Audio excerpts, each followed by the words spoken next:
రాజీవ్ గాంధీ విగ్రహాన్ని కూల్చేస్తాము అంటే ఊరుకోమన్నారు మంత్రి పొన్నం ప్రభాకర్. దమ్ముంటే రాజీవ్ గాంధీ విగ్రహాన్ని టచ్ చేసి చూడండి హెచ్చరించారు ఆయన. విగ్రహాన్ని ప్రభుత్వం తరపున ఆవిష్కరిస్తామని, అనవసర రాజకీయాలు చేయొద్దన్నారు మంత్రి పొన్నం. రాజీవ్పై మాట్లాడే వారికి ఆయన ఏంటో పుస్తకం పంపిస్తామన్నారు.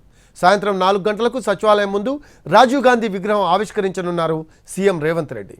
దీనికి సంబంధించిన ఏర్పాట్లను మంత్రి పొన్నం, పిసిసి చీఫ్ మహేష్ గౌడ్, అలాగే హైదరాబాద్ మేయర్ విజయలక్ష్మి పరిశీలించారు.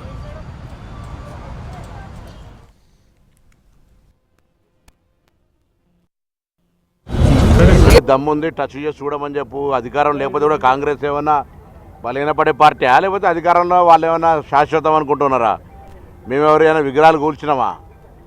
అటువంటి పిచ్చి పిచ్చి మాటలు మాట్లాడితే మంచిది కాదు.